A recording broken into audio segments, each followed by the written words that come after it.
চারিদিকে ভীষণ গরম পড়েছে, ত্রাহি ত্রাহি অবস্থা।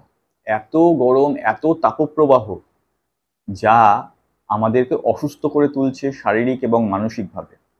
এই গরমে নিজেকে, নিজের পরিবারের সদস্যদের, বন্ধু বান্ধবদের সুস্থ রাখাটা একটা অনেক বড় চ্যালেঞ্জ। কিন্তু আমরা এই চ্যালেঞ্জটা জিতে যেতে পারি গরমের কাছ থেকে। আমরা কিন্তু গরমকে হারিয়ে দিতে পারি। আমরা এই গরমের মধ্যেও গরমকে উপভোগ করতে পারি।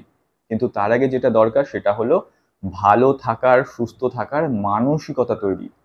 মনকে আগে তৈরি করতে হবে। আগে ব্রেনকে সিগন্যাল পাঠানো বন্ধ করতে হবে যে আমি খারাপ আছি। ব্রেন যত সিগন্যাল পাবে তত অস্থির হয়ে উঠবে। যত আপনি বলবেন উফ কি গরম, উফ কি গরম, আর পারছি না, আর পারছি না, তত ব্রেন ব্রেন এরম ভাবেই তৈরি আমাদের। আমাদের যখন দুঃখ হয়, কষ্ট হয়, যত আমরা ব্রেনকে বলি আমরা খারাপ আছি, তত ব্রেন অস্থির হয়ে যায়, আমাদের ডিপ্রেশনে পাঠিয়ে দেয়। এবং আমরা যত বলি আমরা আনন্দে আছি, ভালো আছি, সেরকম ব্রেন ওরকমই পরিস্থিতি তৈরি করে দেয়। এটা কিন্তু খুব মজার বিষয়, আমরা এই বিষয়টাকে ধরতে পারি না। তাই গরম যতই লাগুক, নিজেকে বলুন আই এম কুল, আমি ঠান্ডা আছি, আমি ভালো আছি, আমি গরমটাকে উপভোগ করছি। যত এটা বলতে শুরু করবেন দেখবেন আপনার গরম লাগাটা অনেক পরিমাণে কমে গেছে। চেষ্টা করে দেখুন। তো এই যে আমরা কি করি, বারবার নিজেদেরকে বলছি, অপরজনকে বলছি, বন্ধু বান্ধবদের বলছি, নিজের সন্তানকে বলছি, সবাইকে আমরা কি করছি, নিজেকেও বলছি, তার সঙ্গে অন্যদেরও বলছি উফ কি গরম আর পারছি না, উফ কি গরম আর পারছি না। এই সিগন্যালটা, ব্রেনকে পাঠানোর এই সিগন্যালটা আগে বন্ধ করে দিন। আগে এই জায়গাটাতেই ডিসকানেক্ট করুন, উল্টোটা করুন। গরমটাকে উপভোগ করতে হবে। গরমটাকে কিভাবে আমরা উপভোগ করতে পারবো সে বিষয়ে চিন্তা করুন। গরমটা দরকার এই পৃথিবীর জন্য, এই পরিবেশের জন্য গরম দরকার।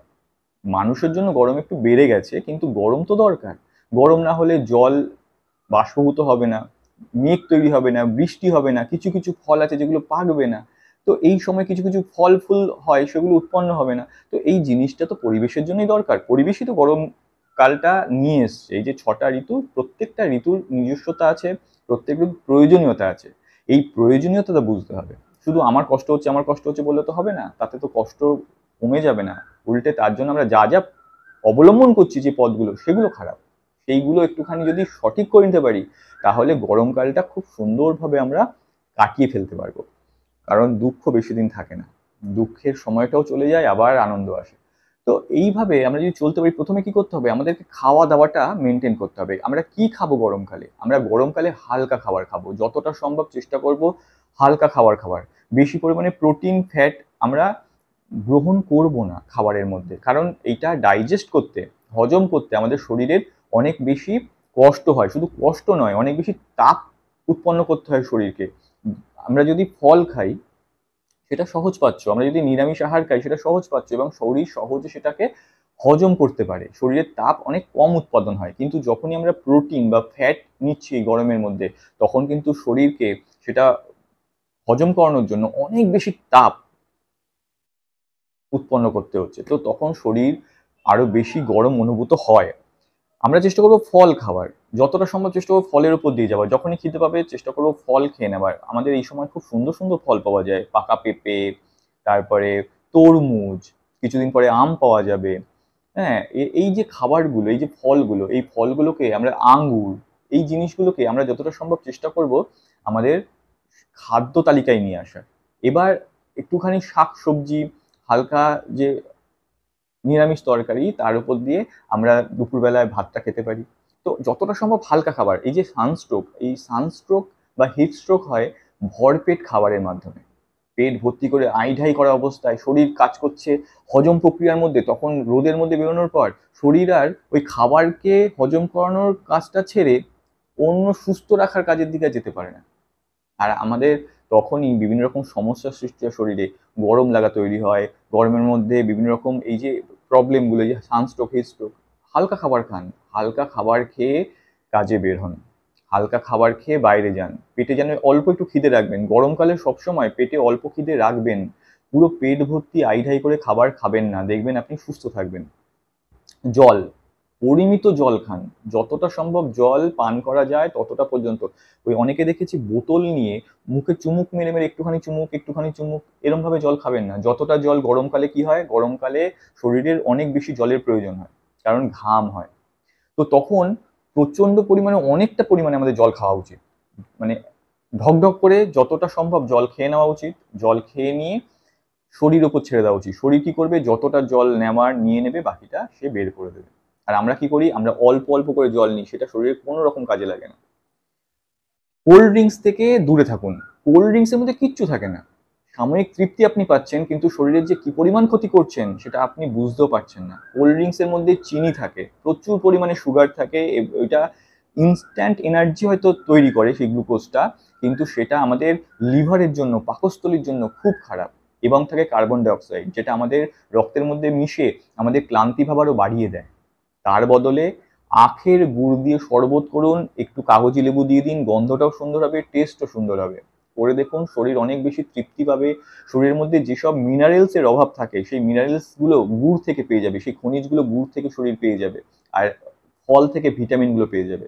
দেখুন, এইটা করে দেখুন, শরীর অনেক বেশি ঠান্ডা থাকবে, অনেক বেশি গরমকে আপনার কম অনুভূত হবে, গরমকে ভালো লাগবে, গরমকালকে সুন্দর লাগবে। গরমকাল একটা সুন্দর কাল, কত সুন্দর ফুল ফোটে এই সময়, কৃষ্ণচূড়া, বিভিন্ন রকম লাল নীল কত সুন্দর সুন্দর ফুল ফোটে এই সময়টা। এই সময়টা আকাশটা নীল থাকে, পরিষ্কার পরিচ্ছন্ন থাকে। হ্যাঁ, একটু বেরোনোর সময় চেষ্টা করুন জামা কাপড়টা যতটা সম্ভব হালকা কালারের পরার। যে পোশাকটা পরছেন হালকা, সব থেকে ভালো হয় সাদা বা হলুদ এই রঙের পোশাক পরার জন্য চেষ্টা করুন। সুতির পরুন, হালকা পরুন, বেশি টাইট ফিটিংস পরবেন না, একটুখানি বেশ ঢিলা ঢালা পোশাক পরুন।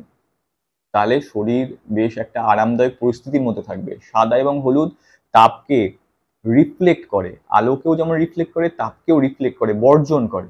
তো আমাদের শরীরকে ঠান্ডা রাখে। বাকি সমস্ত যে সবুজ, লাল, নীল, কালো এই সব রঙগুলো কি হয়, তাপকে গ্রহণ করে, তখন আমাদের শরীর গরম হয়ে যায়, আমাদের শরীরে গরম অনুভূত হয়।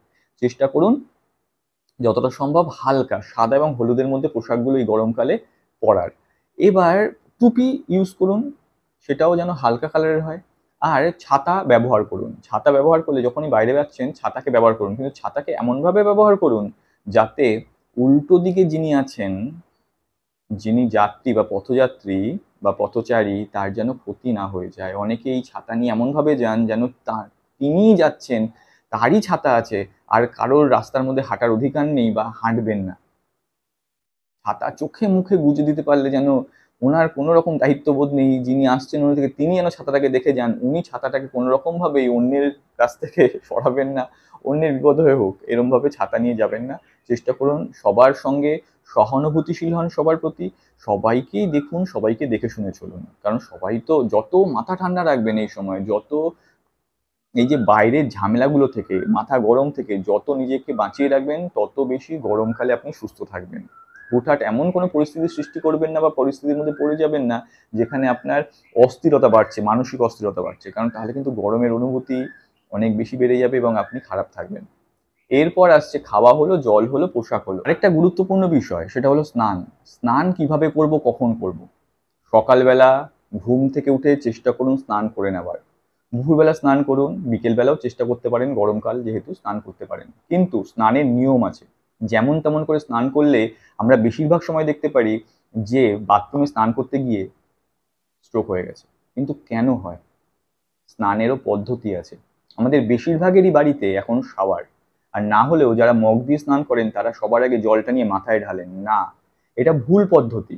স্নান করতে গেলে যেটা করতে হবে সেটা হলো সবার আগে পেটে জল ঢালতে হবে। সবার আগে পেটে জল ঢালুন ২-৩ মিনিট।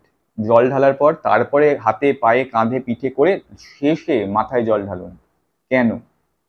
কারণ আমাদের শরীর এমনভাবে তৈরি, আমাদের যেখানে ঠান্ডা অনুভূত হয়, ধরুন আপনি হাতে এখানে জল ঢাললেন, শরীর কি করবে, সবার আগে রক্তকে এখানে পাঠানোর চেষ্টা করবে জায়গাটাকে গরম রাখার জন্য। তো আমরা যখন প্রথমেই মাথায় জল ঢেলে ফেলবো, তখন আমাদের সারা শরীরের রক্ত, আমাদের ব্রেন নির্দেশ দেবে যে রক্তকে আগে মাথায় পাঠানো উচিত, কারণ সেখানে জল বা ঠান্ডা অনুভূত হচ্ছে। আর আমাদের সমস্ত নার্ভ, মাথার নার্ভগুলো খুব সূক্ষ্ম সূক্ষ্ম, ছোট ছোট, সরু সরু হয়। এখান দিয়ে যখন সরাসরি রক্ত একটা ধাক্কায় মাথার দিকে আসবে, তখন স্ট্রোকের যে সম্ভাবনা সেটা অনেক গুণে বেড়ে যাবে। তো চেষ্টা করবেন সবার আগে পেটে জল ঢালার। তাহলে সবার আগে পেটে জল ঢালবো, পেটে 2-3 মিনিট জল ঢালার পর হাত পা কাঁধ দিয়ে তারপরে মাথায় জল ঢালবো, স্নান করবো মাথায় জল ঢেলে। তো এইভাবে আমরা রোজ 2-3 বার স্নান করতেই পারি এই গরমকালে। তাতে আরামদায়কই হয়, কারণ শরীর থেকে তাপ আমরা যতটা সম্ভব চেষ্টা করবো নামিয়ে দেওয়ার এই গরমকালে। কিন্তু ঠান্ডা লাগা যাদের অভ্যেস আছে তারা চেষ্টা করবেন রাত্রের যে স্নানটা, ওই স্নানটাতে মাথা না ভেজানোর। তাহলে একটা মাথায় জল জমে থেকে, মানে চুলের গোড়ায় জল জমে থেকে ঠান্ডা লেগে যাওয়ার একটা সম্ভাবনা থাকবে। তো এইভাবে আমরা স্নানটাকেও সেরে নেব। এরপর আসছে ঘুম। ঘুম কি করবেন? ঘুম এই সময় ভীষণ দরকার, কারণ শরীর ভীষণ পরিমাণে ক্লান্ত থাকে। ঘুমের দরকার, কিন্তু ঘুম হয় না, ঘুম আসতে চায় না। ঘুম যখন আসতে চায় না তখন আমরা কি করি? আমরা মোবাইল নিয়ে বসে পড়ি। খবরদার করবেন না। মোবাইলকে দূরে রাখুন, দরকার হলে অল্প একটু ভালো বই পড়ুন, এই সময়টাকে কাজে লাগান। ঘুম না আসাটাকেও কাজে লাগানো যায়। এই গরমকালে যে ঘুম আসছে না, এটাকে কাজে অনেক রকমভাবে লাগানো যায়, কিন্তু মোবাইল দিয়ে নয়। মোবাইল যত আপনি ব্যবহার করবেন তত মোবাইলের আলো, মোবাইলের যে আলোটা আমাদের শরীরের জন্য ক্ষতি করে। এবং মোবাইল যে আপনি দেখছেন, তাতে কি হয়, আমাদের শরীরের মধ্যে যে আনন্দ দেয় যেই হরমোনটা ডোপামিন, সেটা প্রচুর পরিমাণে নিঃসরণ হয়ে যায়। এবং এটা কিন্তু দিনে খুব অল্প পরিমাণে শরীর তৈরি করতে পারে, ব্রেনে খুব অল্প পরিমাণে তৈরি হয়। এইটাকে যতটা সম্ভব বাঁচিয়ে রাখার চেষ্টা করুন। মোবাইল থেকে যতটা সম্ভব গরমকালে দূরে থাকুন। সমস্ত সোশ্যাল মিডিয়া থেকে যতটা দরকার প্রয়োজন ততটা মিটিয়ে নিন, তারপরে মোবাইলের থেকে দূরে থাকুন। তাতে মোবাইলও এই গরমকালে গরম হয়ে যাওয়া থেকে বাঁচবে, আর আপনিও অনেক ভালো থাকবেন। রাত্রে ঘুম না আসলে কি করবেন? উঠে বসুন। জোর করে শুয়ে থাকতে হবে না, পিঠ ঘামিয়ে যাচ্ছে, অস্বস্তি লাগছে, দরকার নেই। নতুন কিছু একটা জিনিস করুন, এই গরমকালটাকে কাজে লাগান। ঘুম থেকে যদি ঘুম না আসে, উঠে বসুন। দুপুরে যদি ঘুম না আসে, উঠে বসুন, মেডিটেশন করুন, ধ্যান করুন, যেটা শীতকালে হয় না। শীতকালে আমরা গরম আশ্রয় খুঁজি, আমরা লেপের তলায় ঢুকে যাই। ঠান্ডার মধ্যে আমাদের মনে হয় না, মেডিটেশন করার ইচ্ছে হয় না, কিন্তু গরমকালটা তো কাজে লাগানো যায়। গরমকালে মেডিটেশনটা একটুখানি শিখে নিন, একটুখানি মেডিটেশনের মধ্যে ঢুকে যান, যাতে মেডিটেশনটা এই 1.5-2 মাসে আপনার জীবনে একটা অঙ্গ হয়ে যায়। চেষ্টা করুন যতক্ষণ খুশি বসে থাকার। কি করবেন? মেডিটেশনে বসে কিচ্ছু করতে হয় না। মেডিটেশনে বসে শুধু মনকে অবজার্ভ করুন। মনকে নিয়ে যান অতীতে। আপনি অতীতে কোন জায়গায় ঘুরতে গেছিলেন, মামা বাড়ি, পিসির বাড়ি, মাসির বাড়ি, আপনার অতীতের বিভিন্ন রকম খেলাধুলা, বিভিন্ন রকম আত্মীয় স্বজন, বন্ধু বান্ধব, দাদা ভাই বোন, সবকিছুকে মনে করার চেষ্টা করুন। সবকিছুর মধ্যে আস্তে আস্তে দেখবেন আপনি যত অতীতে যাবেন তত নতুন নতুন সেই ব্রেনের অনেক পুরনো জিনিসগুলো আপনার বের করে আনতে পারছেন। এটা যত করবেন মেডিটেশনে তত বেশি ঢুকবেন। মেডিটেশন মানে ধ্যান, মানে কিন্তু প্রথমেই ধ্যানে আসা যায় না। প্রথমে আগে মনোযোগ দিতে হয়, মনকে ঠান্ডা করতে হয়। মন যত শান্ত হবে আস্তে আস্তে, তত আপনি ধ্যানে প্রবেশ করতে পারবেন। তো এইভাবে আস্তে আস্তে নিজেকে একটা নতুন কিছু শেখান, নতুন কিছু, গরমকালটাকে নতুনভাবে কাজে লাগান, এই সময়টাকে কাজে লাগান, গরমকালটাকে কাজে লাগান। তো এইভাবে ভালো থাকুন। আর আসন কি কি করবেন? সকালবেলা উঠুন, বেশি আসন করার দরকার নেই গরমের মধ্যে। হাঁটাচলা করুন, প্রাতঃভ্রমণ করুন, মর্নিং ওয়াক করুন। হালকা হাঁটাচলা করার পর পবনমুক্তাসন করুন, ভুজঙ্গাসন করুন, শবাসন করুন, মকরাসন করুন। এই 4টে আসন করুন, আর বেশি আসন করার দরকার নেই। শবাসন বেশি করে করুন, মকরাসন বেশি করে করুন, ভুজঙ্গাসন আর পবনমুক্তাসন। দরকার হলে একটু শলবাসন করে নিতে পারেন। এটা হয়ে যাওয়ার পর একটুখানি প্রাণায়াম করুন। কোন প্রাণায়াম করবেন? চেষ্টা করবেন অনুলোম বিলোম করতে, অর্থাৎ নাড়ি শুদ্ধি। অনুলোম বিলোম প্রাণায়াম করবেন, যেটা আপনি এক নাক দিয়ে নিচ্ছেন, অন্য নাক দিয়ে বর্জন করছেন, অন্য নাক দিয়ে নিয়ে এই নাক দিয়ে বর্জন করছেন। অনুলোম বিলোম করুন। আর খুব গরম লাগলে শীতলী প্রাণায়াম করুন। শীতলী প্রাণায়াম কিভাবে করতে হয়? সোজাভাবে বসুন, জিভকে ভাঁজ করুন, এরভাবে এভাবে ভাঁজ করুন। ভাঁজ করে এই জিভের মাঝখান দিয়ে শ্বাস গ্রহণ করুন।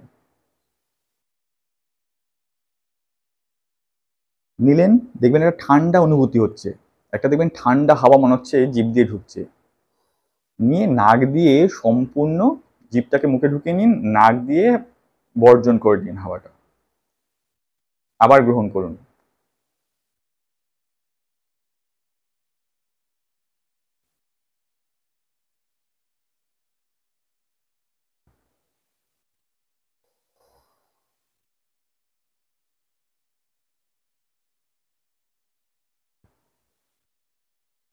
এরমভাবে শীতলী প্রাণায়াম করুন, দেখবেন আপনার এই গরমের মধ্যে একটা ঠান্ডা অনুভূতি আসছে। বেশি করবেন না, 10 থেকে 12 বার করুন।